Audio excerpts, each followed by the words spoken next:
"You meddling fool, get out of this school." Jim was just an ordinary school janitor, yet he had a heart full of courage and justice. He stood up for Maya, a black girl who was being discriminated against. This brave act made him lose his newly started job in an instant. But who could have imagined that the series of events that followed, like a storm triggered by the flapping of a butterfly's wings, completely reversed the fates of both him and Maya? Hi everyone. Welcome to Story Hideaway. Let's get started. Jim Carter, a 40-year-old man, embarks on his second day as a janitor at Hillcrest Academy. Having endured years of mistreatment at a hotel, where he was often belittled and overlooked, he is filled with hope for a fresh start. This new job represents a chance to earn the respect that has eluded him for so long. As he steps into the locker room to change into his uniform, the fabric feels stiff and unfamiliar against his skin. He takes a deep breath, steeling himself for the day ahead. The quiet of the locker room is soon replaced by the bustling activity of the school corridors. The smell of floor wax and chalk dust fills his nostrils, a sharp contrast to the luxurious scents of the hotel he was accustomed to. Jim makes his way to the cleaning supply room, his footsteps echoing in the empty hallway. Methodically, he fills his cleaning cart with water and detergent. The familiar routine brings a sense of calm, grounding him in the present moment. With a gentle push, he guides the cart out into the corridor, heading towards the playground areas. The playground is alive with the sounds of children playing before the morning classes begin. Jim can't help but smile as he watches them. Their carefree laughter is a welcome change from the often dour faces of hotel guests. As he starts mopping the floor around the play area, he becomes the center of attention. A group of younger students approaches him, their eyes wide with curiosity. A small boy with tousled hair asks what he's doing and if he can try. Jim's face breaks into a warm smile as he explains that he's keeping the floor clean for them. He playfully describes how spills can make shoes sticky, and the children erupt into giggles as he demonstrates a comical walk, pretending his feet are stuck to the floor. This interaction makes Jim feel a warmth spread through his chest, a feeling of being appreciated that he hasn't experienced in a long time. Amidst the lively scene, Jim's attention is drawn to a solitary figure. Maya, a young black girl, is walking alone. She heads towards the lockers for grade 3A, pulling a small carton of milk from her bag. Just as she's about to punch the straw into the milk, another student, caught up in a game of chase, bumps into her elbow. The milk splashes over her hands, shoes, and the freshly mopped floor. Maya shouts in frustration, looking around helplessly. Without hesitation, Jim excuses himself from the group of children and approaches her. He gently offers her a box of tissues from his cleaning cart. Maya accepts them gratefully, wiping her hands and shoes. Jim reassures her not to worry about the spill and quickly moves to mop it up. As he cleans, he notices Maya looking up at him, her eyes brightening. He wonders if it's because he's the only black staff member she's seen in the school, and a sense of kinship washes over him. The school bell rings, and the playground erupts into a flurry of activity as children rush towards their classrooms. Jim calls out, worried about the wet spots on the floor, telling the children to walk slowly and not push their friends. He watches as Maya throws her empty milk carton in the bin and lingers for a while. She waits until everyone else has entered the classroom before making her way to the door. Jim can't shake the feeling that something isn't quite right. Through the classroom window, Jim sees Maya being scolded by Miss Freya Luna for being late again. Maya stands silently, staring at her shoes. The teacher notices Jim's presence, and he quickly turns away, pushing his cleaning cart down the corridor. Jim can't help but wonder about Maya and why she seems so hesitant to join her classmates. His thoughts are interrupted when he sees the principal, Mr. Robinson, walking briskly towards him, practically dragging Maya along. The principal's grip on Maya's arm looks uncomfortably tight, and the girl's face is a mask of quiet distress. As they draw nearer, the principal seems to notice Jim for the first time. Jim asks if everything is all right, and the principal replies that Maya escaped her class and had an argument. He then pulls Maya towards his office. After they pass, the school receptionist, Eileen, approaches Jim. She tells him that Mr. Robinson has been a strict principal since he took the position 5 years ago and that more students have been to his office during that time than in the previous 15 years. Jim introduces himself, and Eileen shares her own career journey from being a janitor to the receptionist. Jim tries to eavesdrop on the conversation in the principal's office, but the door suddenly flies open, and he's caught. The principal accuses him of lingering and gives him more cleaning tasks, including washing his dirty mop and cleaning the trophy shelves. Jim feels a surge of indignation but swallows it down, knowing he's in no position to make waves. As Jim continues his cleaning on the second floor, he observes the classrooms. Some are filled with energy and engagement, while others seem subdued. He notices the differences in teaching styles and the demeanor of the teachers. The recess bell rings, and the students pour out of their classrooms, excited for lunch. Jim moves his cart to the side, making way for them. He sees Maya sitting alone in the cafeteria, and his heart goes out to her. He decides to join her, determined to be a friendly face for this young girl who seems so alone in this new environment. Jim sits down across from Maya in the cafeteria, his heart pounding with nervousness. He smiles warmly at her, trying to put her at ease. Maya is clearly surprised by his presence but gestures for him to sit. Jim introduces himself, and they start a conversation.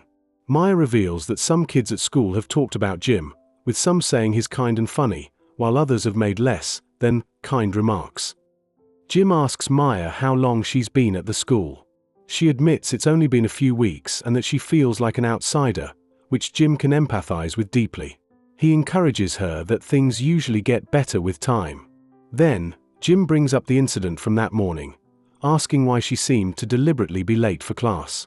Maya looks around nervously before leaning in close and whispering that the principal told her not to enter the class before all the white students are in. She says he doesn't want her in his school. Jim is shocked by this revelation but tries to remain calm. He asks Maya if she's sure, and she nods, her eyes welling up with tears. She tells him that earlier that week, the principal had given her this instruction. She also shares that that morning, Michelle took her seat, and when she didn't want to sit at the back with the boys who bully her, she left the classroom. The principal found her and took her to his office, getting angry without listening to her side of the story. As the bell rings, signaling the end of lunch, Jim watches Maya gather her things. He's determined to help her but knows he has to be careful. He tells Maya to be cautious and that he'll do everything he can to assist her. Maya thanks him, a small glimmer of hope in her eyes. After Maya leaves, Jim heads back to his cleaning duties. He's preoccupied with what Maya told him, his mind racing with thoughts of how to handle the situation. As he's cleaning the canteen area, the principal storms across the corridor on his phone. Jim overhears him saying, "No more black students at my school. We want to keep this a white school to protect our community and children." This confirms Jim's worst fears and validates Maya's story. Suddenly, a commotion breaks out in grade 3A, Maya's classroom. Jim rushes over to see Maya in a physical altercation with a blonde girl, Michelle. Miss Freya is struggling to separate them. Jim watches in horror as Michelle bites Maya's arm. When Miss Freya finally separates them, she roughly shoves Maya out of the classroom and then asks Jim to watch the class while she takes Maya to the principal's office. Left in the classroom, Jim has to deal with the students. Michelle, still full of disdain, makes a racist comment about Jim's skin color. Jim remains calm and patiently explains to the students that people come in different colors because of nature, not bathing habits, and that everyone is equal. Just as he's trying to teach this impromptu lesson, Miss Freya returns. She's angry to see Jim at the front of the class and accuses him of overstepping. Jim tries to explain that he was answering a student's question. Despite the interruption, Jim can see that some of the students, including Michelle, seem to be considering his words. As he leaves the classroom, he's more determined than ever to do something about the discrimination at the school. He heads towards the principal's office, ready to face the principal and fight for Maya and all the students who are being wronged. Along the way, he can't help but think about the unfairness of the situation and how he, as a janitor, might be able to make a difference. He knows it won't be easy, but is willing to take the risk to stand up for what's right. When he reaches the area near the principal's office, he sees the principal walking with Maya out of the office. They head towards the ladies' restroom, and Jim's alarm bells start ringing. He follows them, trying to be inconspicuous. Suddenly, a scream comes from the restroom, and Maya runs out, crying. She tells Jim that the principal threatened her again and tried to make her do something horrible in the restroom. Jim's protective instincts kick in, and is about to confront the principal when the principal bursts out of the restroom. The principal is furious to see Jim and immediately fires him, calling him a worthless janitor and a black criminal. Jim is enraged by the racial slur but manages to stay calm enough to demand an explanation for the principal's actions in the restroom with Maya. The principal refuses to answer and instead accuses Jim of following him and eavesdropping. By now, students and teachers have started to gather, drawn by the commotion. Eileen, the receptionist, hurries over. Jim stands his ground, telling the principal that it's his duty to protect those in danger. The principal tries to strike Jim, but Jim defends himself. One of the teachers calls the police, and Eileen contacts Maya's parents. As they wait for the police to arrive, Jim holds the principal in place, determined to ensure that justice will be served. The police arrive at Hillcrest Academy in a rush, their presence bringing an immediate hush over the chaotic scene. The school foyer is filled with a tense crowd: Mr. Robinson, Eileen, Jim, Maya, Miss Freya, and the teacher who called the police. Other students and staff members are hovering on the periphery, their faces reflecting a mix of confusion and concern. Mr. Robinson, in an attempt to regain control of the situation, is the first to speak. He points an accusing finger at Jim, shouting that the janitor attacked him with a mop and pinned him to the ground, demanding that Jim be arrested immediately. The police officers, maintaining their professionalism, ask the crowd to calm down. They turn their attention to Maya first, recognizing her as the most vulnerable person present. Just as Maya is about to speak, the school administration, led by a board representative, arrives. The board representative tries to downplay the situation, stating that Mr. Robinson has been a dedicated servant of the school for many years and that his disciplinary methods, though unconventional, are in the students' best interests. He subtly blames Maya, saying she has had attitude problems and that Mr. Robinson was just trying to maintain order. Mr. Robinson nods in agreement, adding that Maya has repeatedly disrupted class, hindering the educational progress. Jim, filled with anger at the blatant attempt to cover up the truth, steps forward. He firmly states that this is not a simple misunderstanding and that they should all hear Maya's side of the story. The officers, realizing the importance of getting all the facts, turn back to Maya. Maya, her voice trembling but her eyes determined, begins to recount the events. She tells how Michelle took her pencil and bit her arm. Miss Freya, instead of taking her to the nurse, took her to the principal's office and wrongly accused her of biting Michelle and stealing the pencil. Mr. Robinson then called her a criminal child and took her to the restroom, where he tried to make her drink from the toilet while flushing it. She managed to escape and found Jim outside. A student from the back of the crowd stands up and supports Maya's story. He says they all saw Michelle take Maya's pencil first and then attack her. Another student chimes in, adding that Miss Freya's actions were unfair. The murmurs in the crowd grow louder as more students agree with the statements. Jim then steps in to corroborate parts of Maya's story. He reveals that he overheard Mr. Robinson on the phone that morning, saying he didn't want any more black students in his school. The officers, now aware of the gravity of the situation, ask if there is any evidence to support these claims. Maya's eyes light up, and she says her bag has evidence. Eileen quickly volunteers to retrieve Maya's bag from her locker, accompanied by an officer. When they return, Maya pulls out a notebook from her bag. She flips to the last pages and hands it to the nearest officer. Written over and over, filling 3 full pages, is the sentence, "I will be late to school. I will not enter before the others." The officers' expressions turn grave as they realize the weight of this evidence. Mr. Robinson's face drains of color as he sees the notebook. He tries to protest, but his words ring hollow. Just then, Maya's parents rush into the foyer. Her mother immediately embraces Maya, while her father's eyes blaze with anger as he takes in the scene. The officers update the parents on the situation, showing them the notebook. Maya's mother holds her daughter close, her eyes brimming with tears of both sorrow and rage. Her father, barely containing his fury, takes a menacing step towards Mr. Robinson. The police officers quickly intervene, assuring the parents that justice will be served. They explain that they need to collect all the evidence and statements to ensure a proper investigation. Eileen, who has been silent for a while, steps forward. She reveals that no teacher ever dared to speak up against the principal, fearing they would be fired. Some even agreed with his discriminatory opinions about black people. The cafeteria worker also speaks up, saying that the previous janitor, Mr. Ronald, was kind to Maya and protected her from mean classmates, but he was fired after only 5 days. Maya nods, saying she misses Mr. Ronald. The school board representative, sensing the situation slipping out of control, attempts to offer Jim another chance at employment to try and silence him. Jim, disgusted by the offer, firmly declines.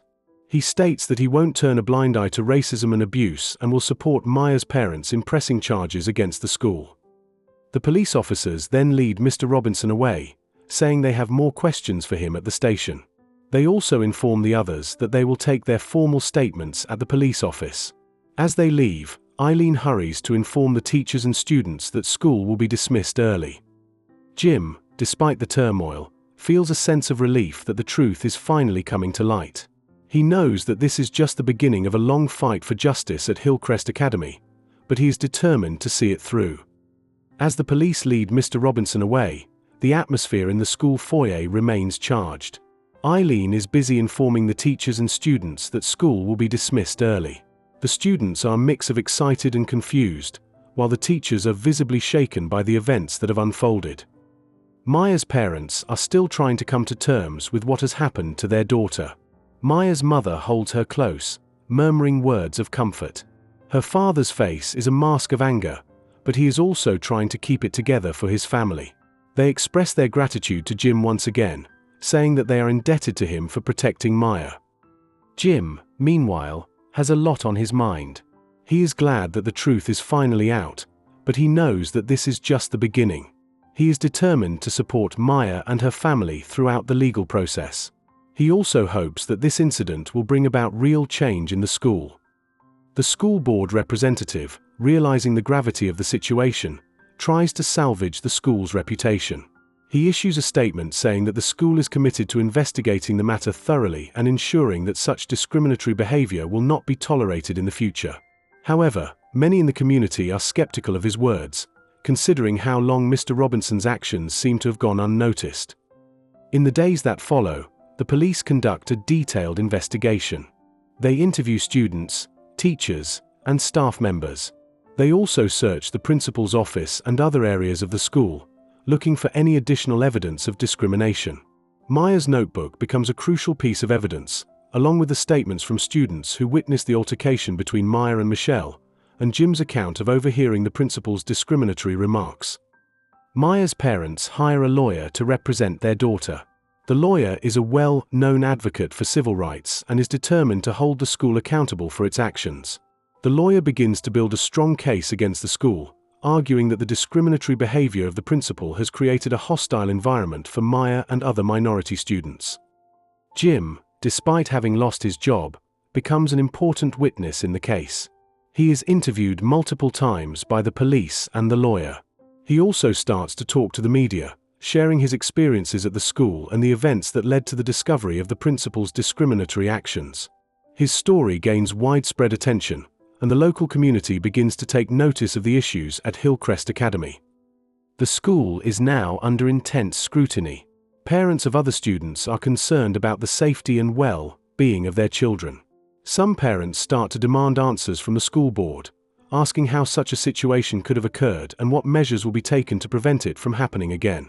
The school board, under pressure, holds several emergency meetings to discuss the matter.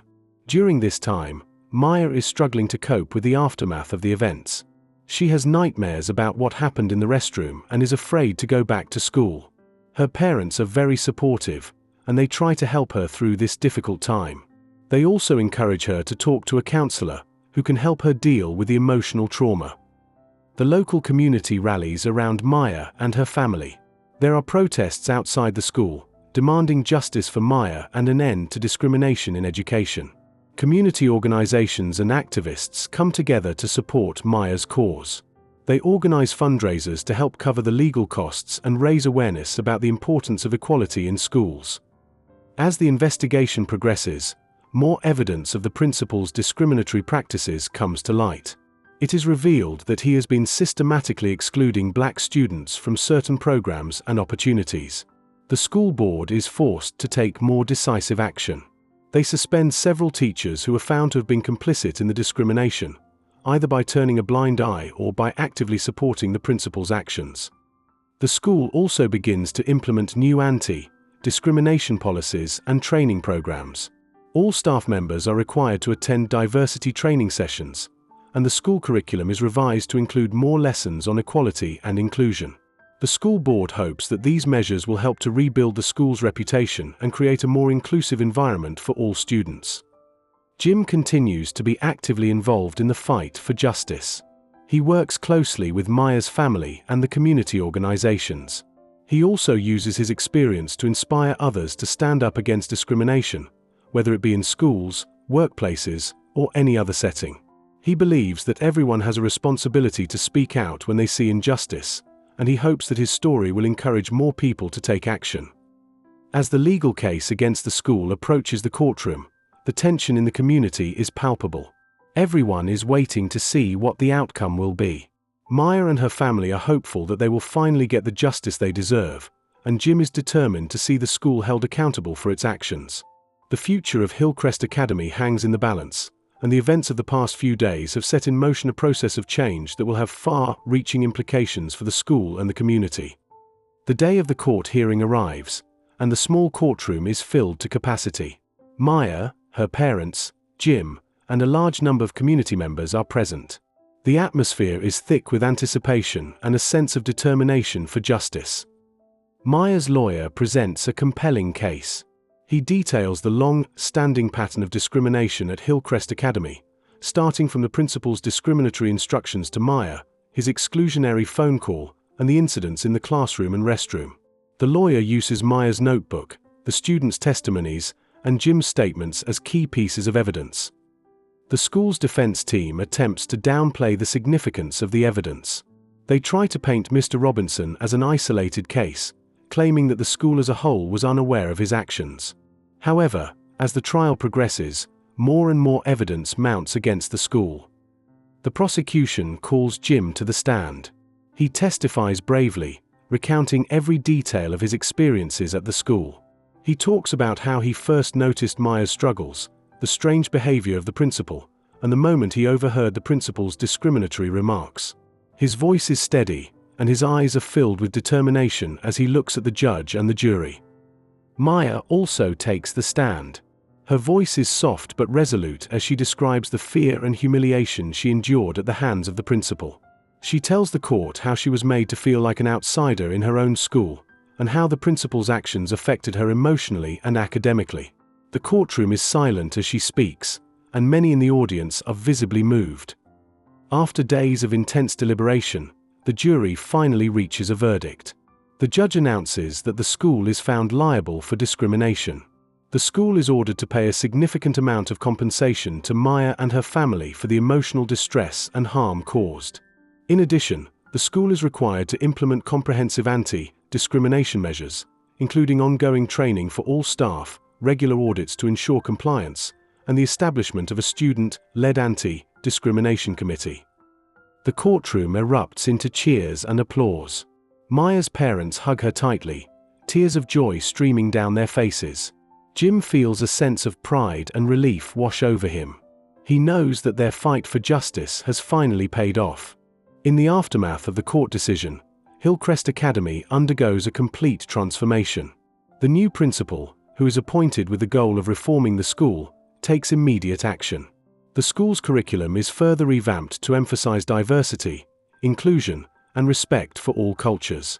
Teachers are trained not only in academic subjects but also in how to recognize and address discrimination in the classroom. The student-led anti-discrimination committee becomes an active force within the school. Students from different backgrounds come together to organize events, workshops, and awareness campaigns. They work to create a more inclusive environment where every student feels valued and accepted. Jim, having become a local hero in the fight against discrimination, is offered a new job at the school. This time, he is not just a janitor but a mentor for students, especially those who may be facing similar challenges as Maya. He accepts the offer with enthusiasm, eager to make a positive impact on the lives of the students. Maya, too, finds a new sense of confidence and purpose. She no longer feels like an outsider in her school. With the support of her family, Jim, and the entire school community, she thrives academically and socially. She becomes an advocate for other students, sharing her story to inspire them to stand up for themselves. The community that once witnessed the ugly face of discrimination at Hillcrest Academy now celebrates the victory of justice. The story of Maya and Jim spreads far and wide, serving as an example of how the courage of a few can bring about significant change. It also serves as a reminder that discrimination in any form will not be tolerated, and that the fight for equality and justice is an ongoing one. As the years pass, Hillcrest Academy stands as a symbol of hope and transformation. It has become a model school for diversity and inclusion, with students from all walks of life learning and growing together in a supportive and nurturing environment. The events that once threatened to tear the school apart have instead united it in a common cause, the pursuit of a fair and just education for all.